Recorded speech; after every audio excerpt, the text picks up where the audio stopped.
Welcome to KGXT, Gen X Talks podcast, live from Central California. Making plans with the boys. I'm gonna hit the town. Yeah, I'm gonna make some noise. I'll push past the pain and my wounded pride. I'm gonna live it up. Yeah, stay out all night. But sure, I've had some better times. And I can't count all the tears I've cried. And maybe down my last time. Yeah, but the blues took me just fine. Need to get done. Wow, let's see if all the little meters are moving. You should do the grease one. Ding, ding, ding, ding. Well, Is that what you did? We do that at the when we do the replay. I add that in the beginning. Oh, you do. Wait a minute. That means you've never actually listened to a podcast. It's literally on every single podcast every time. I've listened to a few. Why would I want to listen to myself Wow. again? What about the interviews? It's at the beginning of every interview. Well, You just exposed yourself. You don't listen to one thing. How could you ask me I that? live with you. I've been doing that for I gotta say, I'm beside myself a little bit with this. I live with you. I listen to you Unbelievable. every single day. Unfucking believable. I can't listen to you more. It is on every podcast, every interview. My wife goes, you know, you should add that to your little repertoire. Well, no shit. What are you doing? What are you looking for? My chapstick. No, I hate chapstick. Whatever. My CarMax is missing. I'm a little upset. Is that what you're digging around for right now? Yeah, you know what? Just go ahead. Welcome to KGXT. You're very distracting, I gotta tell Would you just go? Welcome to the Gen X Talks podcast in KGXT studios, broadcasting 200 feet below occupied California, here in the Central Valley. Is that good? That was good, right? That was solid. That was my That was fine. that was my radio voice. No, it wasn't. You go deeper. Deeper? Yeah. Let me try. Welcome to the Gen X Talks podcast, broadcasting from KGXT studios, 200 feet below occupied California, in the heart of the Central Valley. That was better. That was better? Yeah. I didn't know You should there do was... your Wolfman Jack voice. I can't do that right now. Yes, you can. I got to be in the mood, when Wolfman Jack says, bring the speakers in close, baby. Come on now. That you just did it. This is Wolfman Jack, KRS 101. Let's go. See, I know Nobody you can do knows who Wolfman Jack is. It. There's Oh, like you lie maybe like a 6 rug. people. You lie. Well, so another week has gone by full of adventures. What the hell happened? It was just Thursday. I know, but the most traumatic thing happened to me. To you. To me. I'm kind of glad it happened. What? Are you kidding me? We talked Maybe about... you'll be a little more responsible. Oh, come on. We talked about this on a live stream, so some of you who've listened to both have heard this, but the vast majority have not. I lost my cell phone. We were at Home Depot. Tragedy. I'm telling you. Drama. Dun, I know. Dun, dun. Do you know all the things that went through my head when I lost that? I didn't talk about this part. Think about all the stuff on my phone. First of all, my life is on there. Every communication that I'm talking about with everybody, all those conversations are lost. I can't remember all of them. That's because you have an Android. Yeah. Okay, really? We're going to start I'm with coming right out of the right gate out of the at gate. you. Yep. Wow. Right at you. Okay, so I'm thinking of all the conversations that are messed up and lost, and I can do the emails because emails are on the computer too. I'm okay there, but you think about all the stuff and all the videos and all the pictures and all the things that are related to everything we're doing, and all the editing that I've been doing is on there, and it's all gone. If my phone's gone, it's gone. Not to mention the thousands of dollars in blackmail I'd have to pay to not show some of the things that are on my phone. Like every man out there. Like every guy out there. He's like, oh, shit. Whether it's your wife or not. Yeah. I'm even going that far. I can tell, well, I don't care about all my girlfriend stuff, but my wife stuff I hold sacred, and that's a problem. And you know what? Yeah. At this point, I really don't care. I know you don't. You're like, don't you're so care. old. You're like, you know what? I'm past it. I don't even care anymore. That's just like when you bump into someone at the parking lot with the car. You don't get all stressed out. Used to be you'd panic. I was in a car accident. Their car hit my car. I the have bumper. more insurance now. That's what you... I have more money and more insurance than probably the person that hit me. Yeah, probably. Well, if they hit you in like an old beat up VW Bug or something, Their problem. Sorry. So yeah, you do have a different perspective. You just kind of shrugged it off. I, on the other hand, was in panic mode. Now, the thing was that we went out front. We paid for everything that we bought. You were buying plants that day and some things.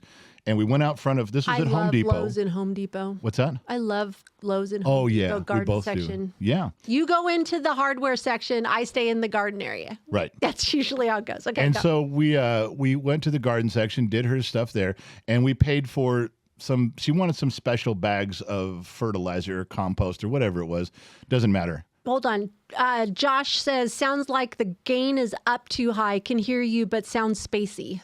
That's what he's saying. The gain is up too high. That's what he's saying right now. All right. Well, both sound far away. I lowered it a little bit on the butt. The butt was running, and the numbers on the pod track are identical. Now, how does it sound, Josh? Now I'm counting to 10. Josh, 1, 2, 3, 4, 5, 6, 7, 8, 9, 10. 1, 2, 3, 4, 5, 6, 7, 8, 9, 10. Josh, please reply. Josh. Earth to Josh. Josh. Earth to Josh. Come on in, Josh. How we doing there? Anybody on staff? Wait, you know who's probably That's a little us? better. Hold on. Josh. Oh, nobody's talking to us on the radio station. Yeah, they did. They sent us Nick says, good morning to you two. Well, hopefully the numbers are right where they're supposed to be. I haven't moved anything, but if you said that's a little better. Well, a little better, or it needs to be more better, because I can change it. Mo better butter. Mo better butter. Mo better butter. Anyway, so we're at Home Depot, and we go out front to buy the fertilizer. All right. Now, the fertilizer is outside, out front, and we paid for 6 or 8 bags or whatever. We take the truck, we back the truck up to it. I think I set my phone down on the pile, the rows of fertilizer next to me. I think that's what I did. And then I started loading it in, slammed the tailgate, jumped in the truck, just got out into the street, and I said, where's my phone? Turned right back around, went right back to where we were, phone was gone. And we weren't even gone more than, 5 minutes? It couldn't have been 5 minutes. Yeah, it wasn't very long. It couldn't have been. It had to have been 3 minutes out, just 2 minutes out, 2 minutes back is what it was. Yeah, it wasn't much. And you're always looking for your phone. Hello? I'm reading real quick on here. The radio, there's guys checking in, Nick, Christopher, and Matt. Some are saying good, some are saying not good, like there's some interference, but that's really not on our end. Our numbers look really good, guys. I do apologize. I'll continue and talk loud and clear. So the phone's gone, and right above us is a camera.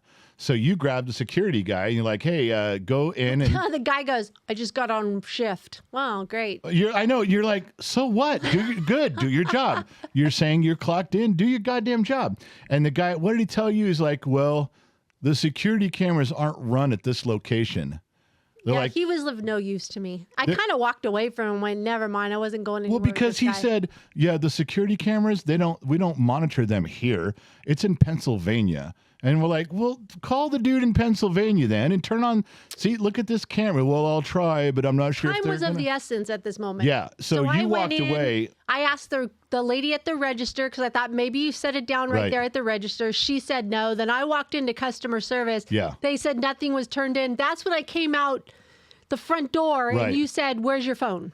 Right, because I just remembered you have the 360, the Life 360 app, and so do I. I track you, you track me, we track most of our kids. If something goes wrong, as a dad, I know where to go look. Right. And so I said, give me your phone. I logged on, and lo and behold, my phone was not heading down the road. No, it was staying in place. It was walking around in Home Depot. It grew legs and walked. It did. So I took your phone. I said, you stay out here with the truck. I thought what was going to happen was I was going to follow this person out the front door and confront this guy in the parking lot and say, give my phone back. Mm-hmm. So I started tracking it in Home Depot, and I was mad. Oh, yeah. You were on a mission. I was walking. Thank God I sat in the truck. I was walking with deliberate steps. I was.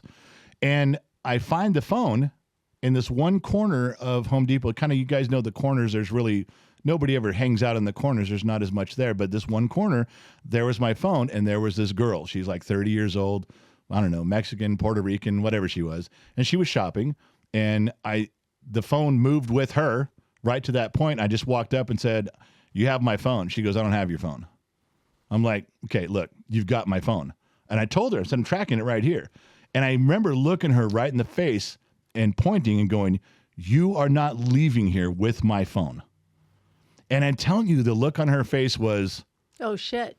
I believe you. I think she took me very seriously. Like, She wasn't expecting somebody to follow the phone. no, she wasn't. But I'll tell you what, I gave the impression that I will turn her upside down by her ankles and shake. I'll open her purse and dump it out on the floor. I don't care. My phone is leaving with me right now. And I said, I showed her your phone. I said, look, I'm tracking it. See the little symbol here? That's my phone. And if you walk away from me, the little phone is going to move away on my app and I'm going to know you have it.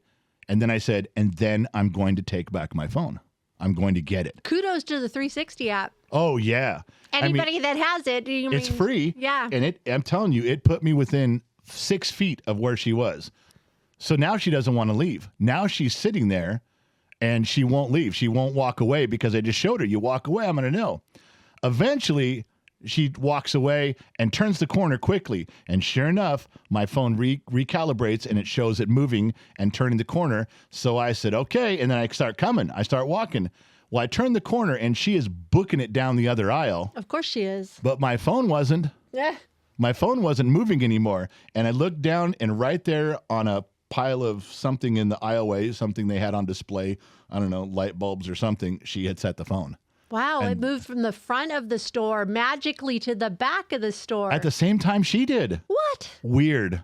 My phone was clearly following her. You know what upset me most of all is how dishonest she was. Yeah. Most people, hopefully, I'm assuming, most people would be like turning it into customer service going, this isn't my phone, but and not this chick. And she could have just said, oh, yeah, I was going to turn it in on my way out. She could have said that. She could have said, when I confronted her and said, you have my phone, she could have said, yeah, I do, but I was going to turn it in on my way out and just handed it to me. Would have been over right then. Exactly. But she's got to play dumb. And once I told her, well, she'd already said no, she didn't have it. And then once I told her I knew she had it, then she was stuck. Mm-hmm. All she could do was dart for the exit and hope that I wasn't going to take And vengeance. you know what? You could have walked around behind her the whole time she was shopping. You could have just... I could have. There's nothing saying you couldn't follow her. Well, she thought when she first gave me the words she was saying like, well, you know, it's not here in my cart, is it? So and you can't touch me. You're a guy. I'm a girl. And that's when I said, okay, I'm going to get my phone from you. And I gave her the impression I wasn't going to assault her. I wasn't going to do anything to her directly, but I was going to invade her privacy and get my fucking phone. If it was in her purse, I was going to go Just in dump there. it? I was going to get it. Yeah.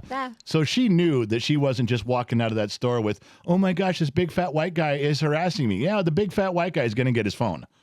And that's when she decided to leave it and dart, and I got my phone back. But and what did I tell you when you got back to the truck? well, we talked, and you said, who had it? And I said, you know, I thought it was going to be this big guy, and I was just going to have to start beating the shit out of him and get my phone, which I'd have been okay with fighting a guy. But then I told you it was a girl, so I had to change tactic, and you threw your hands in the air. You're like, why don't you just come get me? I have no problem hitting a girl. No, you threw your hands up. You're like in disbelief. Then you didn't come get me? I'm like, I would have took care of it, no problem. I know, but I was already there, and I just wanted to I was not leaving. Just get me out of jail. I would. Yeah. I'll go for assault. I'm fine. You know, the problem is that if you went to jail, you know I'd come get you out. If I got arrested, I know you'd leave me there overnight. You would have no problem leaving me overnight in jail. Yeah, a little bit. Remember when they called you from the shop, like it was like 8-9 years ago, and they said, hey, he just got arrested. The cops came here and they got arrested. I forgot about that, yeah. And they called you and you said, all right. And you said, well, are you going to go get him? You go, no. I'll get him tomorrow. You said, I'll get him tomorrow. He can spend the night there. It's fine. And people at my shop couldn't believe you said that. You're like, nah, he's fine. He'll be okay. It's not his first time. He loves it. He's not his first night in jail. He'll be fine. It's not. You love it. I know, but I'm a big fat guy now. And Come on. You would rather pillows. spend the night in a jail. You would get a warrant out for your arrest so that you could spend 3 or 4 nights in jail. Well, I wouldn't get, no, not quite like that. I wouldn't get the warrant so I could spend the night. But as you would rather have. Yes, as you know. Would I'd rather have jail time than spend the money. Right. That you know for sure. I think I've proven that. That's what it was. I will go to a judge and say, I've got more time than money. Just lock me up for the 5 days and let's let the warrant go. And you'd be totally fine. Yeah, I would have been fine. I know. That's why. The bad part was that you were supposed to come rescue me as my wife, and you're like, you told everyone at my shop. Now I don't care. Just leave him there. I'll get him tomorrow. Oh my God. Anyway. I'm looking forward to a nice, quiet night. So I did get my phone back, but I'm telling you, it was absolute shock. The only other time, and I don't know if I told you this, I did lose my phone one time, and I was because, and I found it real quick, I was mentally messed up in my head. I remember going, oh my God, how did I locked the keys in the truck, but then I had the other door open and I dropped my phone under the truck and walked around, couldn't find it. And then I got collected, but my mind wasn't good for about an hour. Do you know when that was? You were gone. That was when I put Roxy down. Oh. And I was at the vet and I had to put the dog down and I was going through all this and it was a lot tougher than I thought it was going to be. And I did kind of misplace my thoughts. That's the only other time I've ever lost my phone was that moment. And I was like, what the hell did I do? And I found it on the ground under my truck. Yeah. You know, I only lost it for 10 minutes, but yeah, that's the only 2 times. I'm very, you know, I don't lose that. I may set it down someplace in the house occasionally, but no. And so, yeah, panic mode set in. So that's it. Why do we have one of our edgy-galoots in studio? I don't know what to do with this. It's a battery, lithium battery that you just had in a box. Okay, I'm being handed a lithium battery that I had in a box. He's cleaning the garage. Gen Z kid Briggs is cleaning the garage. He found a treasure. Oh, this is Definitely way more than. I know what this is for. Before we switched over to Vivint security system, that panel that we had on the wall started not working, and it was glitching all the time. And I bought a new battery for it. So throw it away. yeah, well, whatever you're supposed to do with a lithium battery, you could probably mail it to Elon Musk in Texas. He could put it in one of his Teslas. So what do you want me to do with it? Throw it out. Yeah. Okay. Well, I said throw it out, and he said, well, whatever you do with lithium battery, maybe. Well, what do you do? Are you supposed to? Don't they go to a hazardous waste facility? Do we put them in a yellow 55-gallon drum barrel and drop them to the bottom of the Michigan River or something? I don't know. Put it in Wait, the when ocean. They dump it into the trash truck and take it to the dump, and they're sorting through. They go, hey, That's right. this lithium battery. Where They did this come they from?" get mad about that. Yeah, they sort through that shit at the dump. Wow, he just threw the trash can in the studio. Well, that was the end of that. All right, so that was the story of me losing my phone. For those of you that heard it for the first time, you're probably shaking your head. And yeah, Captain Dumbass, I just set it down. You said it. Ah, So, also last week, yeah, we went to our first Dodger game of the season. yeah. But before we got there, Yep. we decided to drive around our turf. Yeah, our home the turf. old stomping grounds in the San Fernando Valley. Since we were down there and we had a few moments to kill before we met Trippy. Trippy was wonderful and invited us to a Dodger game. But Yep. So we're driving around the San Fernando Valley in California. You know, just to be fair about Trippy Pineapple being on staff and inviting us and paying for us to go to a Dodger game, I got to say, I think all staff should do that for us. I think all staff should invite us to play. You know, it's stuff like that that Trippy does that gets him closer to being staff member of the year. You better watch it because I think Sammy, Joe, and Josh have offered to like show us around, you know. Yeah, but then I got to drive there. Now, if Oh, that's different. if Josh Maddox says, hey, I paid for your plane ticket and a Oh my hotel room gosh. and I'll show you around New Jersey, Wow. I'm okay with that, you know, and maybe Josh would be staff member of the year next year. Oh my I'm just saying stuff like that goes a long way in the voting process. Oh my gosh. They're all like flipping you off right now. Every staff member's flip. Well, not Trippy. He's fine. Trippy's wearing his crown. Trippy's wearing his crown because he won that award last year. We actually gave him a thing in Vegas for that. We did. All right. But anyways, so we were in the valley. Oh, we yeah, drove yeah. by your childhood home first. on Allott Avenue, Allott. But we went by Grace Community Church where you hung out most of your life. Yeah, a lot And of the stories. Security guard. And security was following us. And they had this little golf cart guy. There's a pickup truck guy who was a little older, but they were both following us around the campus. And they were eyeballing us. Oh, 'cause heavy. You were And- just driving And around the little guy, parking well, I'm lot. driving and I'm stopping and I'm telling you stories of what went on there. Yeah. And the little guy, he was probably like 19 and he had his little security outfit in his golf cart. That was the most excitement he's had in days. He got to be 19 years old. He had the perfect porn mustache too. You know, when the mustache just comes in, and he was And Yeah, you- like if we were going to do anything bad, we were coming in a bright red truck. Yeah, and circling and being obvious and like, yeah. Do you think I'm going to commit a crime? I'm showing myself to you everywhere. I'm waving. Hello. Yeah. Anyway, these guys. So we went to Grace Church. I told her a bunch of stories from around there. How Went much has changed? How much has changed? Went Grown. John Sharavalo's house. Jim Wells was a senior pastor there years ago. Went by his place. Went by your home. Went by my house on Allard Avenue. Went by my friend Lauren's house on Blythe Street. A lot of stories there.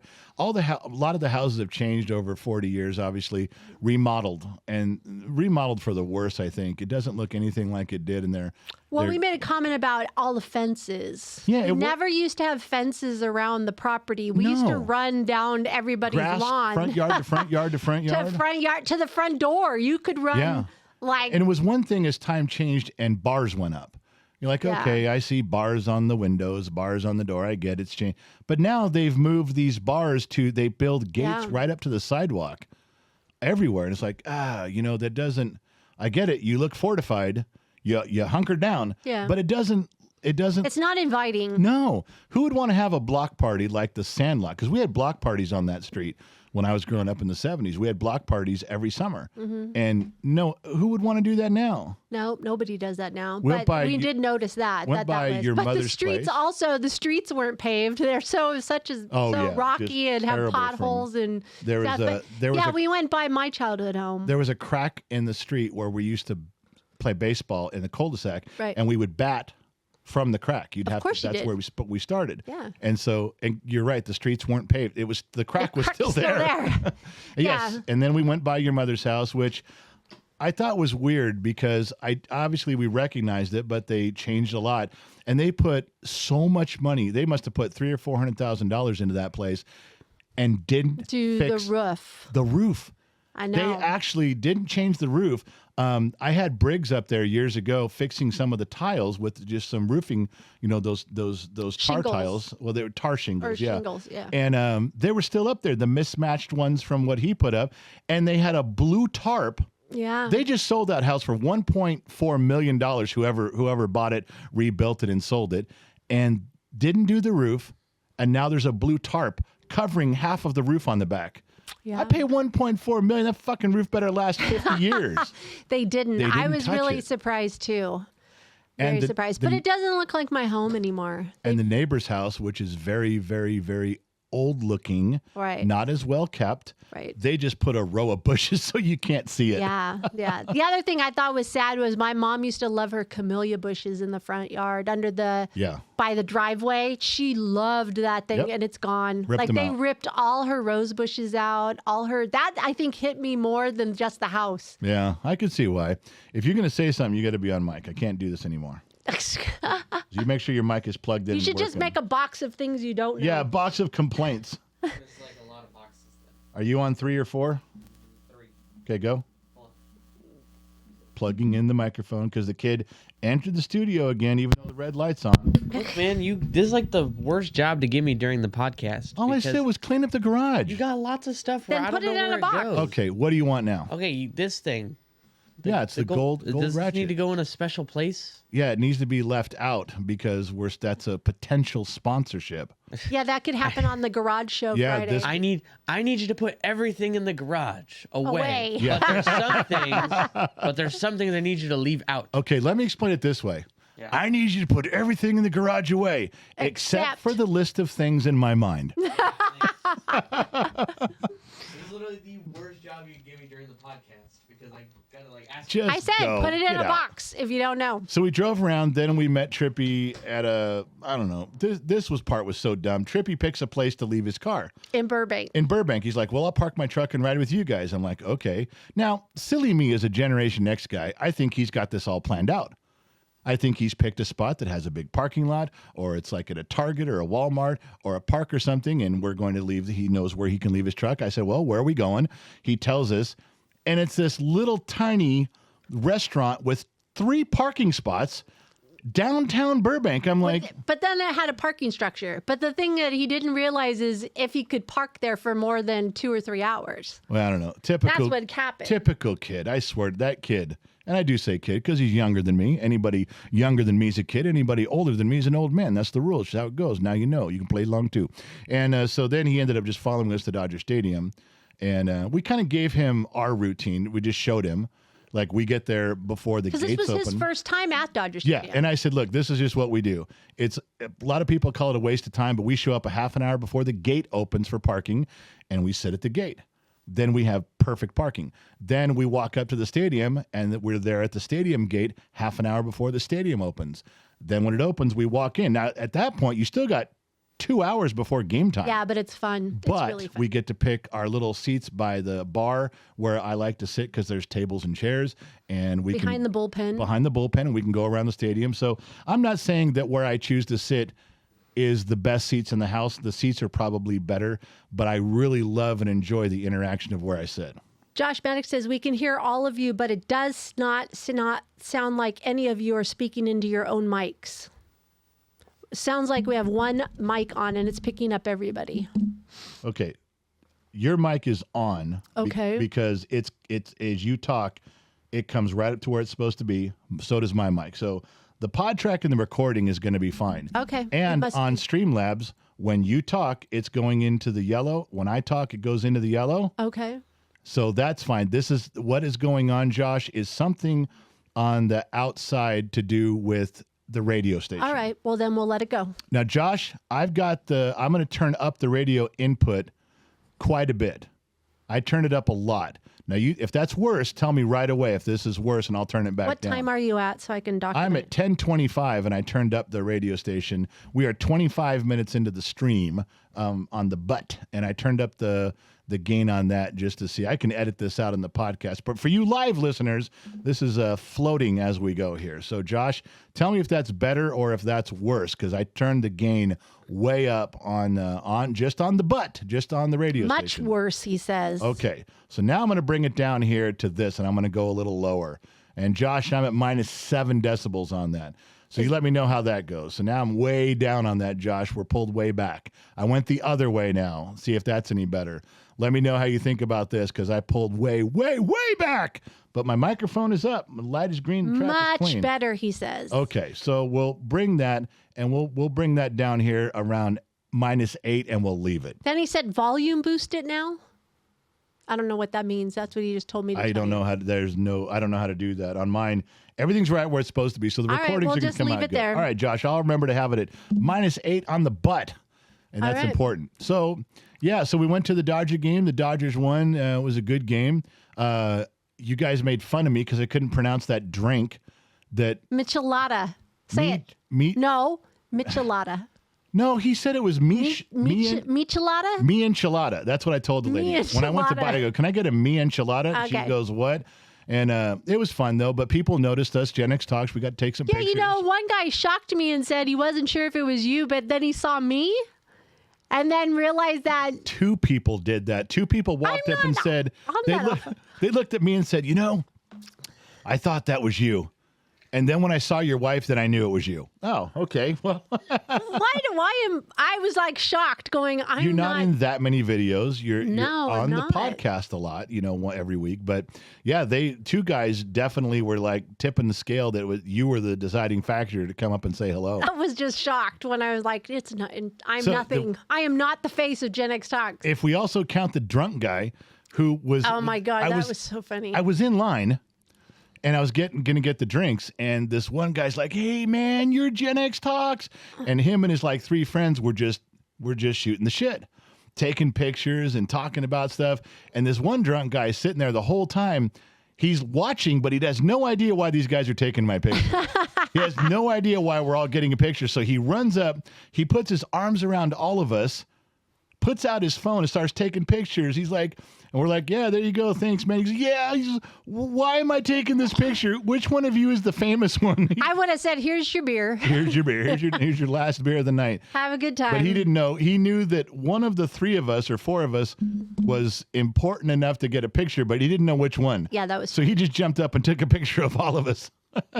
Unbelievable. All right. So, yeah, they had a helmet, a batting helmet full of nachos. Oh, I knew that. You didn't know that. No, not till you brought it back. Trippy and I found it. Yeah. But now I really wish I would have got the other one, because maybe Trippy will agree, because there was a bigger one. Same hat, same helmet, plastic helmet, but it was carne asada nachos. A batting helmet full of food. I'm in. I was in. A batting helmet full of nachos. Wow. It was great. The nachos I got were okay, but I think this one also had sour cream or something. That's why you don't like sour cream. But I was like, oh, that's so tempting. I just looked at it when you brought it back. I'm like, That's a batting helmet full of food. I didn't realize it was that big. Yeah, I would have told Trippy. I go, we could have probably shared split one. it, but it was. But that was pretty awesome. I liked how the game ended. Oh my! There was a runner. There's 2 outs. They're playing the Reds, and runner was on first. He takes a lead off. He didn't have a suicide lead, but he had a good lead off. Yeah. The first baseman was just standing there, ready to go between first base and the runner. And I'm sorry, there was 1 out. There was 1 out. And the batter line drives it to the first baseman, who catches it. Now there's 2 outs. And he looks at the runner, and the runner looks at him. The runner's got to get back to first base. And he's he has like, no choice. there's no chance. He rifled that thing at the first baseman. It went snap, crack, and the first baseman's like, you're not gonna.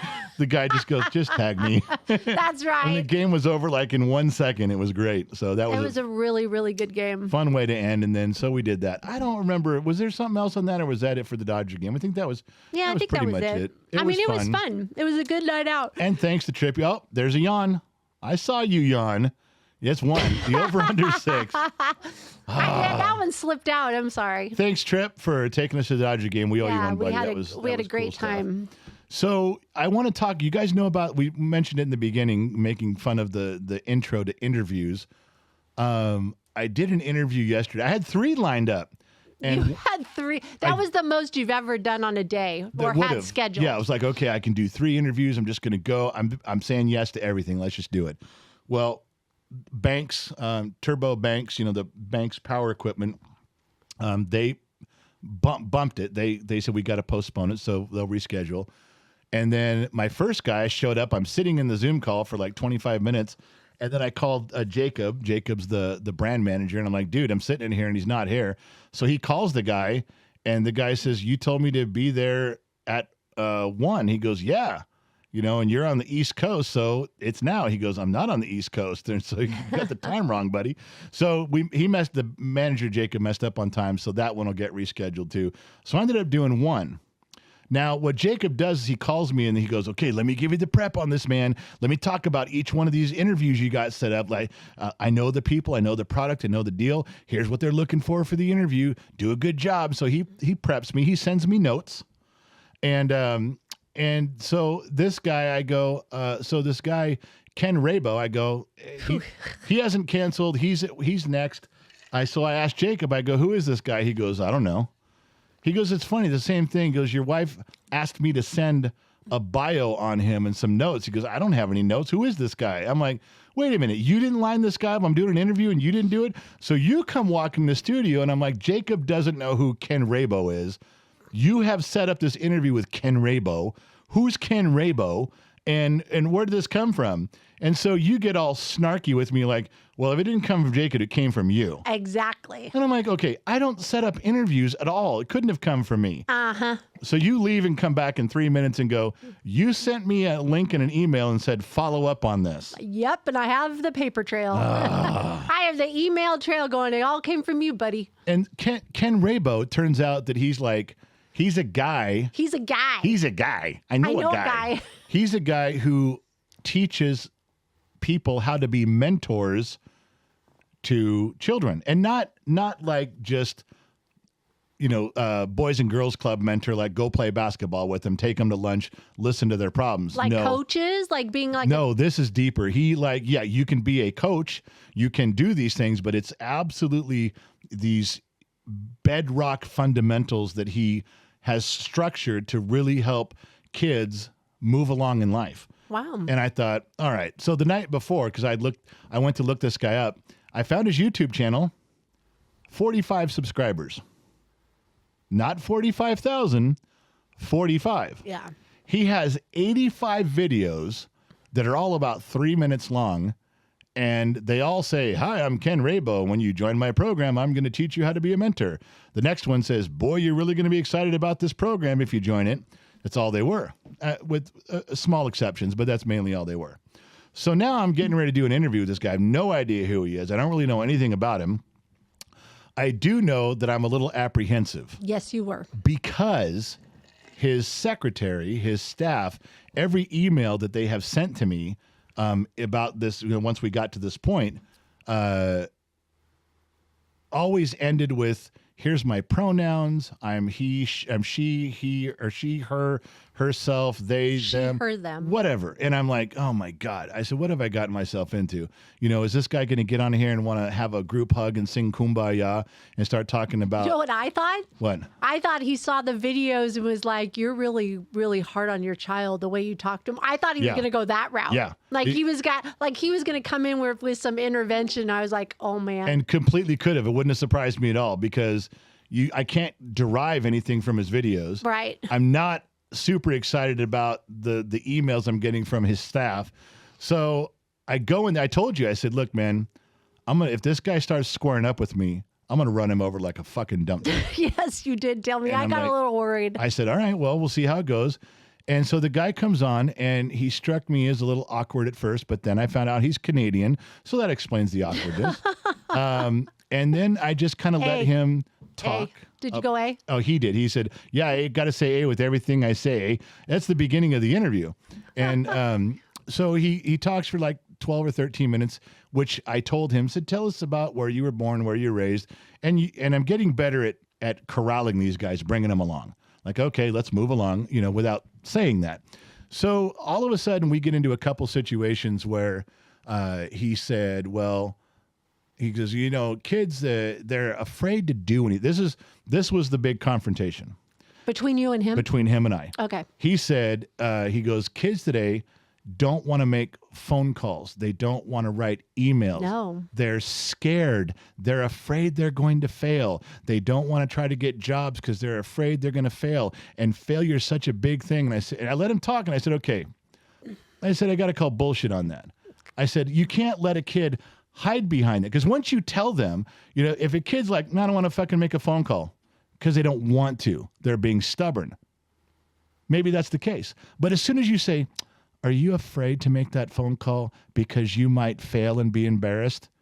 The kid goes, you know, come to think of it, yeah, that's why I don't want to do this. It's, well, do you not want to get a job because you're afraid you'll fail? Yeah, you know, now that you mention it, you're giving them an excuse. Yeah, maybe, I would say, go ahead, make the phone call. I said, maybe they're just lazy.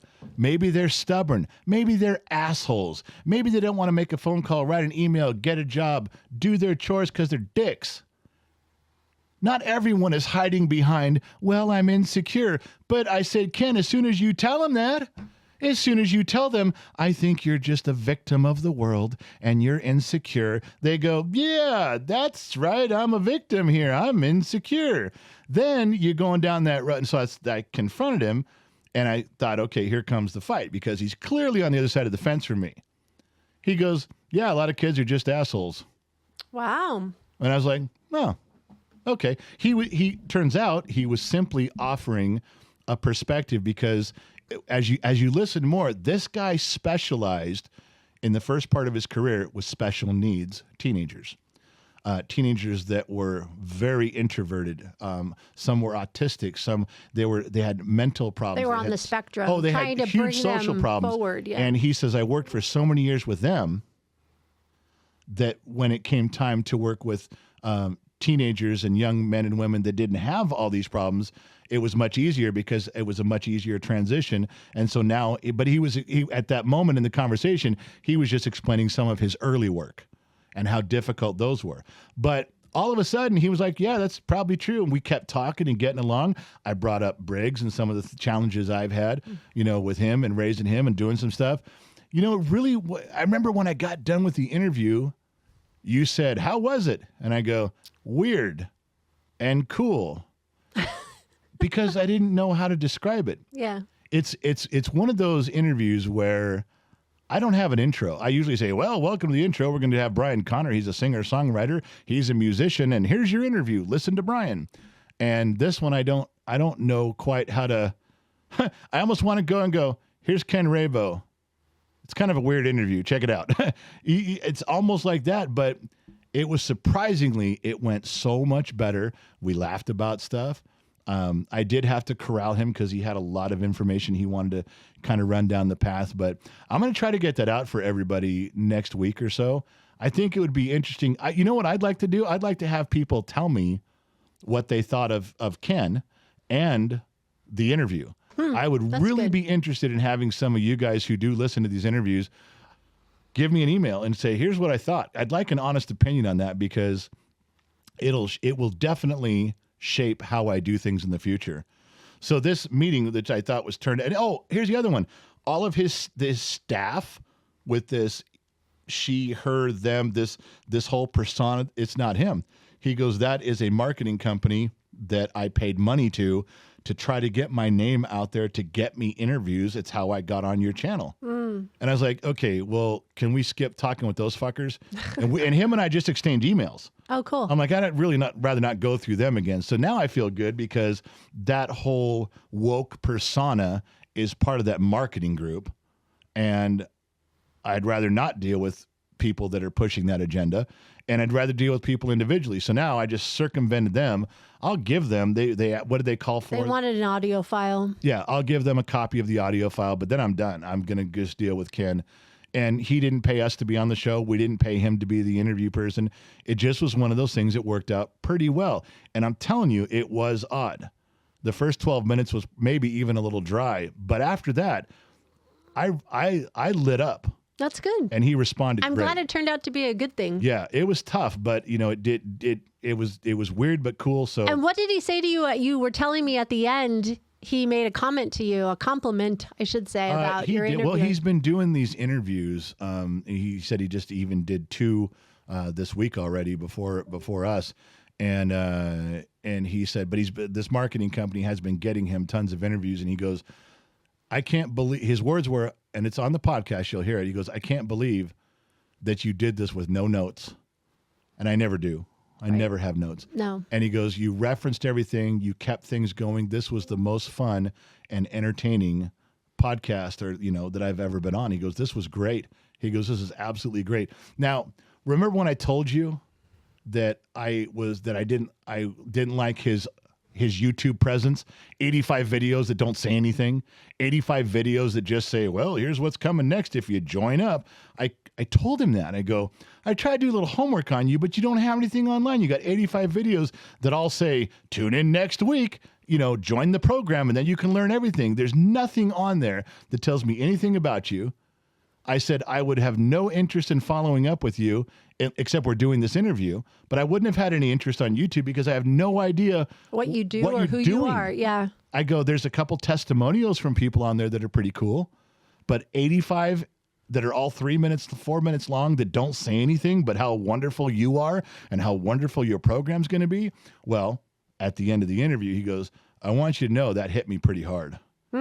He goes, I'm changing that. He goes, I had no idea that that's the image I was putting out there. And I go, well, I wasn't trying to be an asshole about it. I was kind of making fun of the fact that I was trying to do homework and couldn't do any. Right. He goes, no, but find out about you. He goes, it bothers me because you've been putting out those videos for 8 years. Oh, man. And I go, well, now I know why you had to hire a media company because you weren't getting any traction on videos. His videos had 200 views after 8 years. Wow. Because you don't say anything. And 45 subscribers. And 45 subscribers. Yeah. And those are probably just people he works with. So I really think that he's going to go back because he looked me straight in the face and said, that hit me pretty hard. And I said, well, I do apologize. I was just in the course of our interview.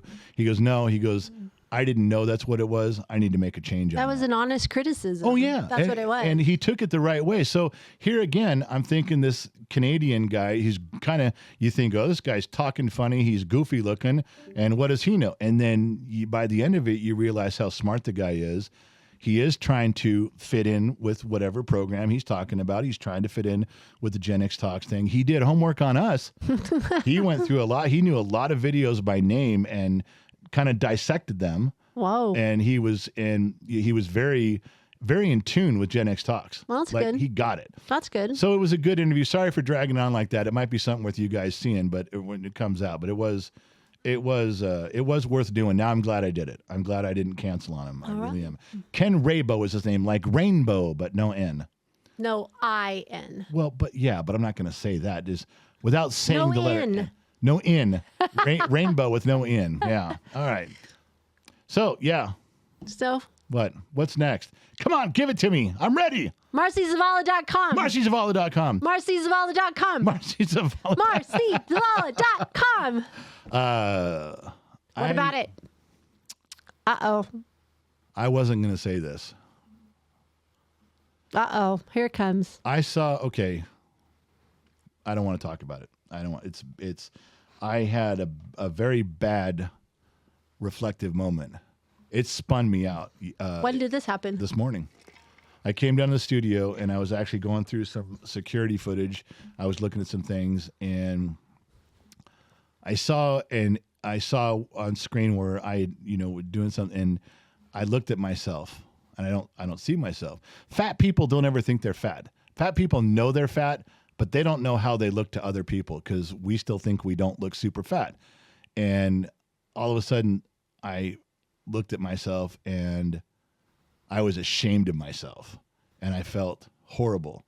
And I sat here in the studio going, oh my God, I'm really fatter than I think I am. And then I thought, how do you put up with me? Why are you still with me is my thought. I wouldn't be with me if I was that fat. If I was with a big fat guy like that, I wouldn't, no fucking way. But I explained it to you that you're still the same man on the inside. Doesn't matter about the outside. It matters a lot to me, and it was so bad. I want you to be healthy. I want you to feel better. I know, but it gave me such a warm feeling about how you're still here. And I love you. But I looked at myself and I was ashamed, and then I weighed myself and I'd actually gained 4 pounds. Oh. And it was one of those moments that people have, and sometimes it sticks and you change and sometimes it doesn't stick, but we have those moments, but it was bad. I'm sorry. And it hit me to my core, and I'm not sure what to do about it. I was going to go do some stuff today, but then you and I got into a fight for a little while today, so I didn't go do my stuff. But no, you picked a fight with me today. We were still in a fight together. You picked the fight. Fine, but we were fighting. That's all I said was we were fighting. So I didn't say much to you. I went out to my chickens. You they went out listened to go to to me. your chickens, and but I was going to go do some stuff and get up and move around, and then we were fighting, and I just didn't do it because I was thinking about the fight. But then as soon as you left and went to your chickens, I'm sitting back here wallowing, and I have to change something. If for nothing else, I can't look at myself like that again. I can't see myself like I did in that security camera. I can't see myself like that one more time. I can't do it. And the first thing you really need to do is just get up and move. I know. Anyway, let's move on. You need to set your alarm to go off. If I showed you my phone right now, there are 6 times today it's going to go off. You know what it says in the title? Get the fuck out of your chair. Nope, it doesn't. It says you're fat, you're ugly, get up and walk. Oh, wow. And so that's what my alarm tells me. I've got it set for 4 or 5 times today for sure, and that's what it says. Well, I want to see you moving. All right. So, the kid came in here the other day in the studio. He has a ladder because he's got to get up in the loft, and there's like a daddy long-legged spider as big as my hand. Yeah, you told me about this. Hold on. And yes, I it's know. crawling on the ladder, and I said, hey, kill that spider. And it's big, but it's skinny. It's a daddy long legs, and it's moving real slow. So he grabs a water bottle, a little Arrowhead or whatever Dasani water bottle, and he grabs it by the cap and starts hitting it like a drum, and he's chasing the spider all over the ladder. And I go, just squash it with your hand. And he goes, oh, I can't do that. What if the poison in it kills me? And I go, there's no poison in it. It's not going to bite you. Squish it. He chased it around for a couple minutes and he lost it. It hit the floor and took off. And I'm like, this fucking thing's going to crawl up on me and I'm just going to squish it and I'm going to smear it all over your face, you idiot. So we don't find it and it's gone. We're looking for it. An hour later, he's done with his stuff. You come walking in here, you go behind me to change the date on the calendar, move some of the things around, and the spider is now crawling up the wall, and I hear, and I go, what was that? And you go, it's just a big daddy long legs. I go, and you squish it, you go, look, yeah, and you wiped off your hand, and we were done. Man, the next time he came in here, I showed him the camera footage of that, and I'm like, see, the difference between you and your mother. I didn't even cry for you going, eek, a spider. You didn't say anything. You just hit the spider and went on. And I showed that to the kid. He's like, shut up, Dad. I go, your mother didn't even hesitate. She did exactly what I told you to do, you dumbass. I saved that footage. I'm going to show it to all of his friends where he's chasing it around with a bottle, and then you come in and just kill it. God. If you guys knew how many spiders I killed all over our house, it'd be hilarious. Well, it's just things. I'm not going to call you for a spider. No, and unless it's bigger than my hand, then we might have a problem. But other than that, no. If you find a spider that's smoking a cigar and looking at you, come get me. I definitely will. I'd be like, hey, dude. Yeah, you got to come check this out. This spider's got a cigar and he looks mean. Yeah, exactly. But it's things just change as you get older and wiser and tougher. You know something that changed between us that I noticed?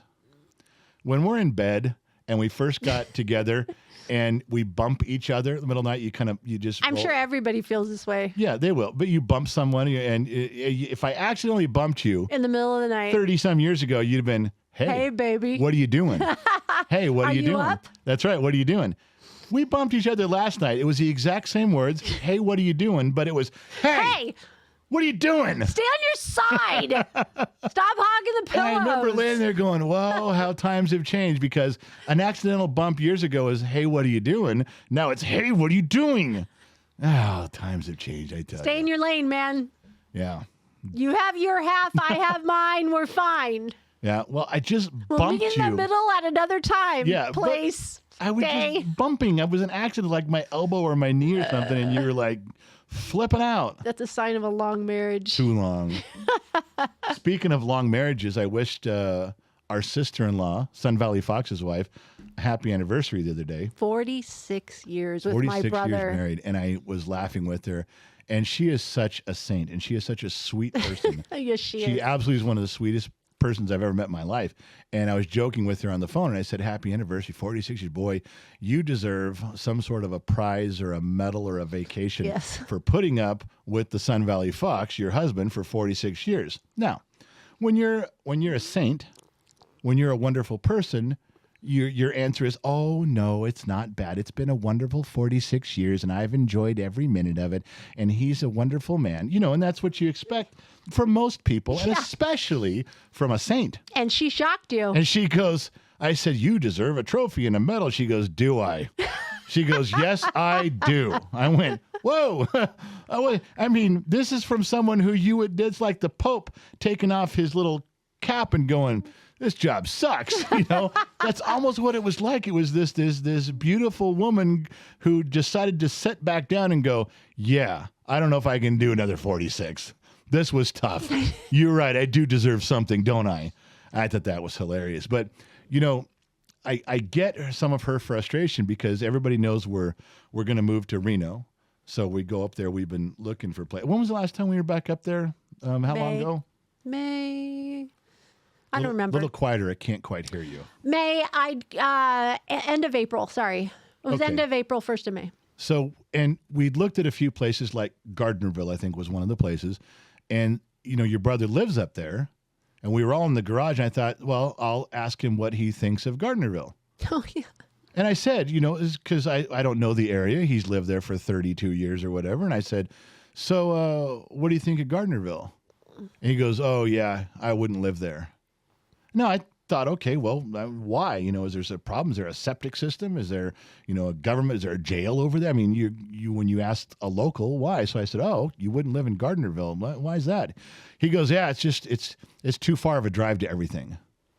And I said, well, it's not very far. I mean, I don't mind the drive. So I said, other than that, okay, I'm asking you about the area. Would you live there? He goes, no. He goes, I can't see myself living there. Again, I said, okay, well, why not? He goes, well, I don't know why I'd want to leave my house. I said, I'm not asking you to leave your house. I'm asking. Gotta love my brother. Could you see yourself living there? That's kind of my dad comment, isn't it? Kind of? No, your dad never talked to me. I have no idea what your dad would say. But I'm looking at your brother going, I'm simply asking if you find the area pleasant or agreeable. Would you recommend it? Would you recommend it? He goes, I wouldn't live there. It's too far away from my taste. Oh, no, I wouldn't live there. I like my house. I'm not asking about that. And out of all the people to chime in and correct the course of this conversation was our sister-in-law, who would never say She would never say shit if her mouth was full of it. She is that polite. Yes, she would never say anything. She doesn't cuss. She's cuss. Good. She would never complain. And she is so God-fearing woman. God-fearing woman. And she's looking at her husband and pretty much she called him an idiot with her she's eyes. Like, what are you talking about? He's asking if it's a place that you could recommend people live. Is the area okay? Why do you not understand this?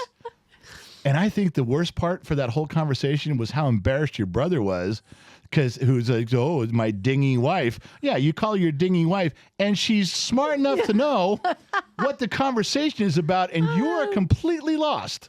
Which I thought was hilarious. That was old age setting in. I guess. I don't know what it was, but... we just talked to him after he turned 70, so, that might be maybe the lie. He hasn't adjusted his medication or didn't take his one a day, his Geritol or something. I don't know. But anyway, that is funny. Love my sister-in-law to death, and the 2 comments she's made recently, I guess I should feel good that she's comfortable enough to share how she feels about that, because she is a gracious, loving, and kind woman. So I have a question to ask you. I'm changing gears. All right, what? Can you explain to me this flood of possible sponsors that are going on? Because I'm getting mail and stuff's coming in the mail. Okay. Yeah, Jacob. Jacob's dropping stuff off. Well, here's why. Okay, Jacob, one of the brand managers here, he is so talented at what he does. I thought he was just going to go find advertisers or sponsors, and then we'd look at their product and see if it's okay, blah, blah, blah, blah, blah, blah.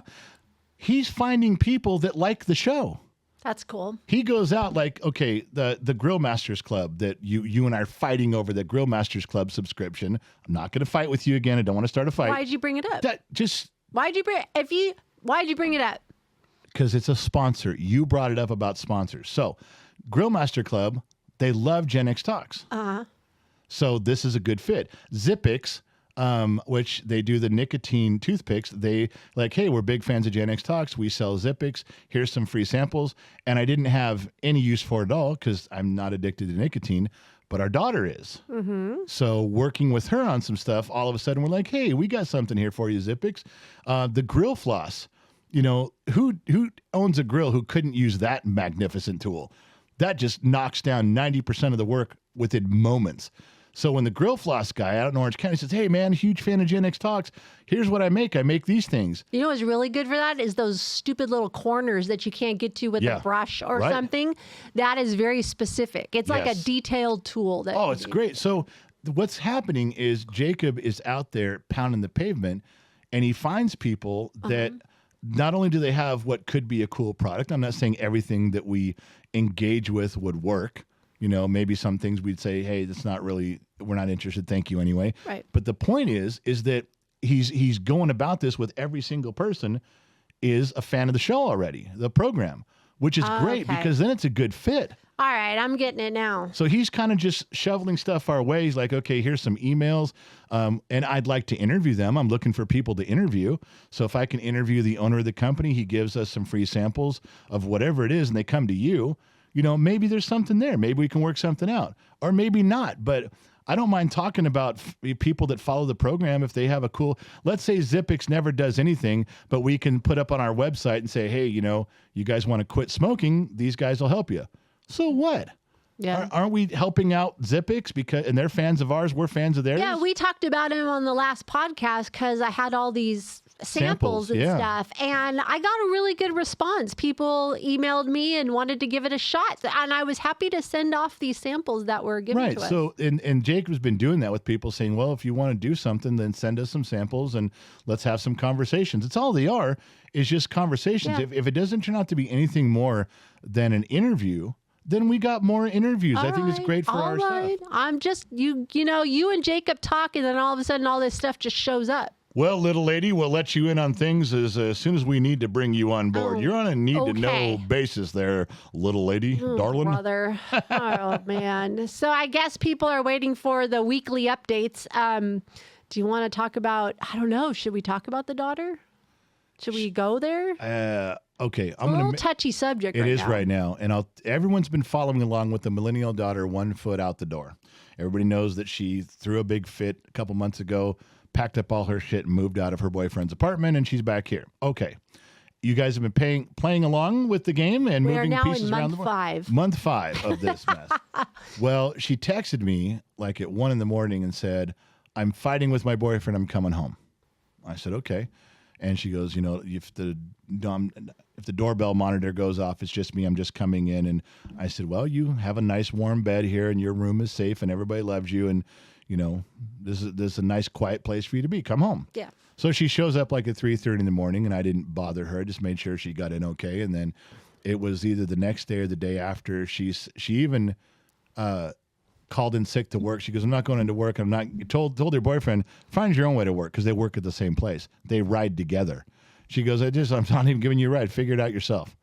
So I waited a day or two, and then I said, "Okay, so what's going on?" It was a dumb argument over. He was drunk. And he was in the mode of, "I kill animals. I kill the animals. I skin the animals. And that means I can eat the meat. I eat the meat. If you have no right eating that chicken unless you've cut its head off and you've plucked its feathers." And he goes, "I'm going to tell you what, we're going to go do that." And she's like, "No, I'm not." He goes, "Well, then you're not eating meat anymore." And he's like, "Okay, I'm not eating meat because I won't kill a cow." "That's right." So, they got in this big fight. She's like, "Okay, well, I'm leaving." So she comes home. She tells me about the fight. And I think that was a little dramatic for her to have that kind of a fight. And I don't know. I wasn't there. I don't know. But anyway, so I would have put you to bed and went, whatever. Who cares? Well, the only interesting other thing that came of her coming home and kind of distancing herself a little bit is I said, "You do realize he never chases you. He never comes over here and knocks on the door and cries and says." What was the first thing she said back. to us? She said to us when she was leaving, his first comment was, "How am I getting to work tomorrow?" Yeah. Not, "Why are you leaving? Please don't leave. Go. Don't go." No. He lets her walk out the door. He knows she'll be back. And I told her that. He knows you're coming back. He's not going to apologize. He did apologize and said, "I'm sorry you're upset." He didn't say he was sorry he did it. He didn't say he was sorry he participated. He just said, "Yeah, I'm sorry you're upset." He probably doesn't remember. Well, he's the guy who says, "Oh, I'm sorry you took that wrong." Oh. Not apologizing for what he said or did. So if I punched him, would he know? Would he take that wrong? Yeah, he'd understand that. Oh, okay. So this is the part that you guys might find interesting. I pointed out that he has never pursued her. That is correct. I pointed out that he lets her go. He doesn't stop her at the door and go, wait, don't leave. I can't do this without you. Don't go. He never stops her. He never comes to our house and bangs the door and says, he never stands out front like John Cusack with the 80s boombox playing in the cul-de-sac. None of those things ever happen. No. And he never comes hat in hand with a bouquet of flowers going, "I'm an idiot." Nope. And I said to her, it wouldn't hurt you to push him and give him the opportunity to come sweep you off your feet. And we talked about various things like, tell him, you know what? I told her this. I said, just call him and say, "I don't want to talk on the phone anymore. I don't want you to text me. You know where I'm at." Amen. And she goes, "What does that mean?" I go, no, think what I'm saying. I told my daughter, if you tell him, you know where I'm at, he has to come over here. Mm-hmm. Don't answer the phone. Don't answer a text. Don't check an email. He's got to come here. And then don't do a conversation by phone or by text. Do it in person. I said he's going to have to win you back. He's going to have to apologize. He's going to have to try to cover some ground. And then so should you. You should apologize for what you did wrong. But he should make the effort of pursuing you. And she thought about that. And I said, look at all the times I've done that for Mom. Look at all the times that your sisters have had their husbands have come and they've chased them down and said, "I can't live without you. I can't do this." Right. And all of a sudden, she got really distant in the conversation and withdrawn. And I caught it. And I go, "Look, I know you're kind of pulling away in the conversation, but I also want you to know I know why." And she says, "What do you mean?" I said, "You're afraid to put him in a position to come after you and sweep you off your feet, to get you those flowers, to knock on the door at 2 a.m. and tell you he can't live without you. You're afraid to put him in those positions because you are pretty sure he won't do it." Ouch. And if you don't put him in that position, well, if he doesn't show up, he didn't know he was supposed to show up. It's no big deal. There was no test. There's no test to pass or fail. But you're worried that if you put it to him, like, you're going to have to win me back, that he won't. You're going to have to come over here and sweep me off my feet. He won't. Oh, yeah. And I said, I'll leave it at that. We left it that. That was last night. We left it at that. I said, I know you're worried that he won't ever step up. So don't put him on the spot because he won't rise to the occasion. And you're worried that that'll hurt more. And that's where we left it. So I don't know what that means for her. I told her, to move out and just date him and quit going over there to his house. But she's not going to. She's going to stay in this position for years. It's not ever going to get better. I don't believe. Well, it's one of those hard parenting things where we just got to sit back and watch it happen. Yeah. There's nothing really for us to do. She's an adult. Yeah, but she's not ready to be out there yet. She's emotionally in this particular area. She's more like 16 or 17. She's not. Yeah, they both 24. act like they're in high school. They're not ready for That's just my opinion. I'm just a keen observer of human nature. What do I know? Well, I think we should round out everything with a car story.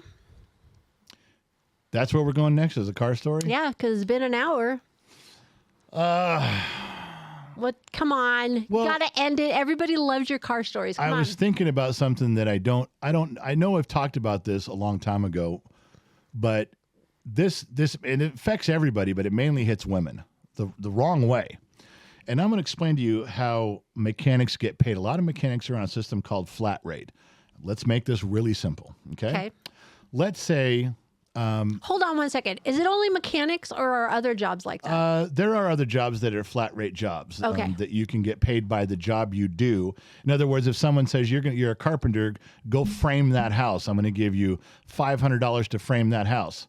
I don't care how long it takes you. You're going to get $500. You want to take a week, then you made $500 that week. Okay. You want to frame that house in one day, you made $500 in a day. So that's kind of how flat rate works. And with a mechanic, let's say it's like a tune-up. Let's say a tune-up, you replace all the parts in a tune-up, and the job in the book says 2 hours. Is there an actual book? There's an actual book, yeah. Okay. Mitchell and ALLDATA are the most common ones used right now, and the dealerships are all different, but Mitchell and ALLDATA. So if the job says tuning up a car pays 2 hours and the shop charges $100 an hour labor, not talking about the parts, just the labor, and you tell the customer, well, it's 2 hours to tune up your car. It's going to be $100 an hour, $200 in labor to tune up your car. It takes 2 hours. All right. So you get paid the 2 hours as a mechanic. Now, what if the job takes you 6 hours because you're really slow? You're still getting paid $200. That's it. The mechanic still gets his 2 hours of wages. The lady only pays 2 hours. Sorry, it took 6, but that's just your mechanic is slow, or he doesn't have a lot of practice, or he doesn't have the tools, the specialty tools. Sorry, it took you 6 hours. So he practices on those cars, and then he gets it down to 4 hours. And then he gets it down to 3 hours. Then finally he goes, okay, this job pays me as a mechanic 2 hours. I can get it done in 2 hours. The customer's paying 2 hours. Everybody's happy. Okay. So there was a job. There was called a 30,000-mile service that we did at car dealerships back in the day. And there was these vans we worked on that they said they have an oil seal that you got to replace. And there's a tune-up, and there's an oil change, and there's belts, and there's all the stuff you do. It's a 30,000-mile service, and this oil seal would normally take about 8 hours to do all of this work. Whoa, seriously? Huge job. Okay. And I got to where I could get it done in about 4 hours, whole thing. Half the time. So I could do 2 of those jobs in a day, and I could earn 18 or 16 hours worth of work. That's like working 2 days, getting paid for 2 days in one. So this lady comes in and she says, well, how long does this take? And they're like, well, it's you're going to pay for an 8-hour job at $100 an hour. It's $800 labor plus all the parts, blah, blah, blah. And she goes, oh, okay. So it's 8 hours. So she comes back, she leaves and comes back around lunchtime, and she's going to sit there the rest of the day. And then she finds out her car's done because I finished it fast. And she does the math like any normal person would. She's like, wait a second. You charged me 8 hours of labor, but you got it done in 4. So she's arguing with the service writer in the driveway of this dealership. The manager comes out. They call me up there. They probably wouldn't have called every mechanic up there for this argument, but they knew that I could articulate things pretty well.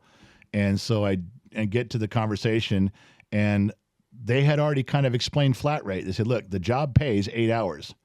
And I said, listen, I said, a year ago, I told the lady, I said, a year ago, this job paid 8 hours. It took me 12 or 13 hours. I didn't have all the specialty tools. I hadn't done very many of them. It takes me 12 or 13 hours. Would you have been okay paying $1,200 or $1,300 in labor? And she says, well, of course not. It only pays 8. I don't care how long it takes you. Just because you're slow, I'm only paying 8. I said, but when I get faster, now I can do it in 4 hours. Now you want to pay what my speed is. Well, of course, because it's less. I said, wait a second. If you want to just be fair about it, pay the book time, which is 8 hours, and you pay $800. If you want to go by the mechanic, some mechanics are 12 and 13 hours, and some are 4 hours. But I worked really hard to get to where I could do it in 4 hours. I bought thousands of dollars in specialty tools. I've made mistakes. I've broken things. I've figured stuff out the wrong way. I've stayed late at night. I put in a lot of time to where I could get where I could beat the flat rate time. And I said, what you're doing is wrong. You can't come in here and say, oh, well, it took you 12 or 13 hours. Too bad. I'm only paying 8. The book says 8. I'm paying 8. And then when I do it in less, all of a sudden you want to forget the book and go with me. Right. I go, you just want the best of both worlds. And I go, that's not the way it works. So now, and a lot of dealerships will do this, they don't tell you when it's done. If it's like, hey, we're going to have your car all day, it's an 8-hour job, and it's done in 4, your car just sits out there till 5 o'clock that night. Then they call you to come get it.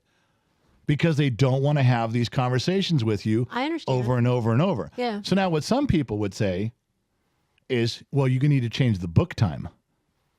Because if you can get it done in 4 hours, let's change the book time. Well, that doesn't mean every mechanic can do that. That's the problem. It's not, there's some jobs that take me 8 hours that I can only do in 8 hours, and I know a guy that can do it in 4. I can never get there. I'm just not that talented. But that guy was. So how is that fair to me? Now I'm only going to get paid 4, and I'm going as fast as I can. I understand. So the rule of thumb with that was, how did they come up with the original book time? They had a car dealership guy do the job 2 times with hand tools. His second time through with hand tools, once he was familiar with the job, that's what the book time became. They had a trained mechanic do the job twice, and they took his second time through and said, okay, there's the book time. Now, they do make adjustments as you go along, but that's how mechanics make money, is being much faster than the book time, because you try really hard and you go to classes and you have training and you practice and you buy tools. But man, trying explaining that to a customer, they don't care. Yeah. They think of everything as you get paid for the hours you're on the job. And I remember one time, this is a true story. Now, it wasn't this particularly in this van. This guy kept coming out. I hate when customers come out to where you're working. They're not allowed in the shop, but they can come right out to the end of the shop and just stare at you and watch everything you're doing. And this guy was one of those guys that says, oh, this job's only supposed to take 3 hours, and you've been on it an hour, and you're almost done. I think it was brakes, had front and rear brakes and something else. It was supposed to take 3 or 4 hours, and I was done like in an hour and a half. He goes, I'm not paying for this job if it's done too soon. Oh, He's shit. standing there watching. So I got the whole job done, and I left the left front wheel off. I did. And I just couldn't take his car. And guess what? The job's not done until I put that wheel on. There you go. And I went and worked on something else. I had another stall, I had another car, had my lunch, kept doing stuff.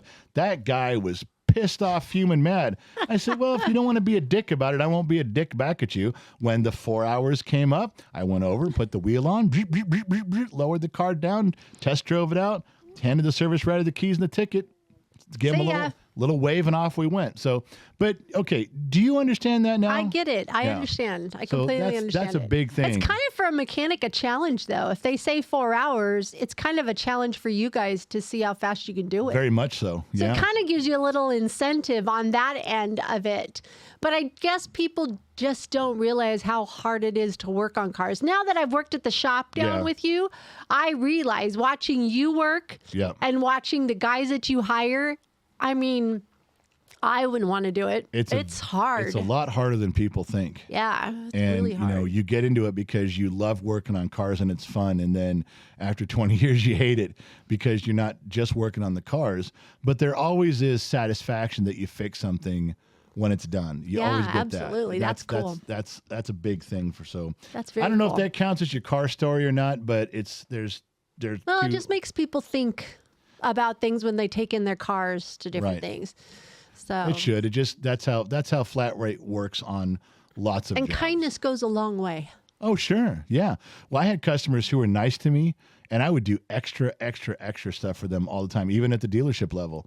You know, they're like, hey, you know, we brought you a sandwich. Here's 2 tickets to a show. That's cool. I'd give them as many extras and run that thing through the car wash and vacuum. I mean, you try, because if they're going to try for you, you're going to try for them. Absolutely. And it was a lot of fun. So that part was great. That's one of the things I used to teach our kids is leave the place that you are better than when you first got there. That is for damn sure. Was there anything else we forgot? Did we forget something here? Oh, I know on the marcyzavala.com embarrassing thing I felt, I'm going strictly back to a lot of things she taught me about eating, and that's going to be part of it that I want to do is just say no. To a lot of stuff, say no. That's fine. There's the end, and she understands that. We've talked about that before, that people bounce back and forth. You do. And I do it too. I test my limits all the time. Like, well, if I have this, it's not going to be that detrimental. So, I mean, I wasn't bouncing back. I looked at that and I wanted to shoot myself in the face with a shotgun. That's how bad I felt. No, you're not. Yes, I did. But I'm not going you. to, but that's how bad it felt. So, there's stuff in there. But I love you. I know I love you too, but you shouldn't love me. Why? You should look at me and go, holy shit, you are one fat, ugly slob. Please go away. No. Send me to a camp. I would never say that to anybody. Send me to fat camp, and when I come back, I'll be... I would never say that to anybody. I think the only thing that's going to save me is if I get a shirt like Trippy Pineapple wears that's so ugly and distracting. It is not. That nobody looks at how fat I am. They go, oh my God, your shirt is horrible. That's the only saving grace I've got. I just don't know if they make shirts in the size of car cover. Stop it. Not true. Oh, my God. Okay, I guess that's it. We've been on for an hour and 15 or 20 minutes or so. It's been a little bit. Yes. We had so much more to cover, but we just raced through stuff. I don't know. That's okay. That was it for today. So is there anything coming up? I know we're going to be in Torrance on the 22nd. We're going to Reno, back to Reno, the 9th through the 12th. We'll be at GSR meeting any fans who want to. I think it's I'm giving you a 2-week notice. It's almost my birthday. 11th. What? 2 weeks notice. It's almost my birthday. Just letting you know. What am I supposed to do for your... I don't know. Think of something. How about a hearty handshake? A little shoulder chuck. That a boy. There you go. Good job. You want to really try that? No. I don't You want to really go there? No. Okay. Good boy. 2 weeks. 2 weeks. 2 weeks actually from today. Is it? Yeah. Wow. I don't. I hate now. I feel burdened again. I had all There's these a little other pressure. I had all these other things I was worrying about in life, and now you added another one on there. Great. What's to do with that? All right. Let's call it a day. All right. Well, I got things to do, people to see. Say goodnight, Gracie. Good night, Gracie. Thank you guys for tuning in. Not sure where you're listening from around the planet, AM, FM, Sirius XM, or perhaps along the Armed Service Radio Network. Thank you guys for tuning in. If you had an hour and 20 minutes of your day to waste, I'm sure glad you chose to waste it here at Gen X Talks. Remember 2 things. Wherever you go, there you are. And I'll catch you guys on the flip side.